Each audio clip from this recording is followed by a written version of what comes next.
Bienvenue dans ce 9e épisode de la série « Comprendre et sortir de l'emprise ». Aujourd'hui, j'aimerais partager avec vous quelque chose de précieux, des histoires vraies. Parce qu'au-delà des explications et des outils, rien n'est plus puissant que de voir que d'autres, comme vous, ont traversé l'emprise et s'en sont sortis. Ces récits, ce sont des éclats de lumière dans la nuit. Ils rappellent qu'il y a toujours une sortie, même quand on se croit prisonnier. Voici l'histoire de Claire. Claire avait 32 ans quand elle a pris conscience qu'elle vivait sous emprise dans son couple.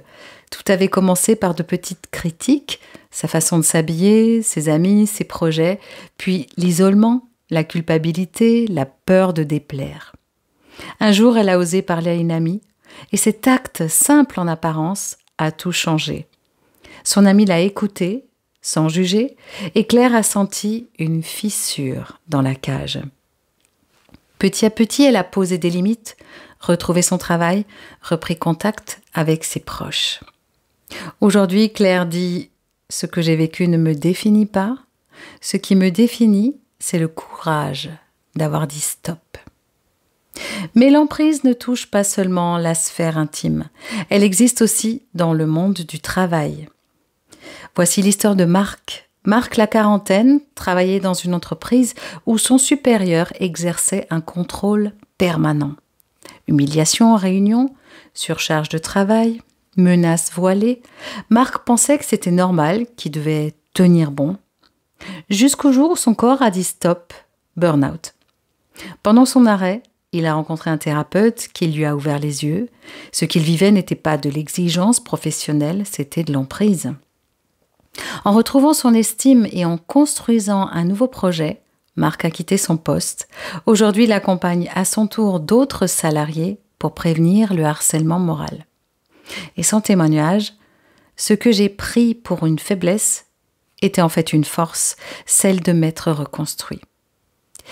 Et parfois l'emprise commence très tôt, dans la famille. Voici l'histoire de Julie. Julie a grandi dans une famille où tout était décidé pour elle.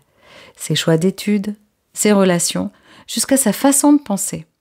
Chaque fois qu'elle essayait de s'affirmer, on lui rappelait « Tu nous dois tout ». Pendant longtemps, elle a cru que c'était ça, aimer, se sacrifier pour les autres. Puis à 40 ans, elle a commencé un travail personnel. Elle a découvert qu'on pouvait honorer sa famille tout en vivant sa propre vie. Aujourd'hui, Julie dit « J'ai appris à dire je t'aime, mais je choisis ma route ». Claire, Marc, Julie, leurs histoires sont différentes, mais leur message est le même. On peut sortir de l'emprise, on peut se reconstruire, on peut renaître. Ces récits sont des miroirs. Peut-être que vous y reconnaissez. Si c'est le cas, souvenez-vous que vous n'êtes pas seul et que vous aussi, vous avez la force de tracer votre chemin vers la liberté. Dans le prochain et dernier épisode de cette saison, je partagerai avec vous un message d'espoir et de synthèse vers une vie libérée.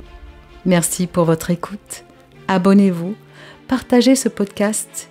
Il pourrait être la lumière dont quelqu'un a besoin.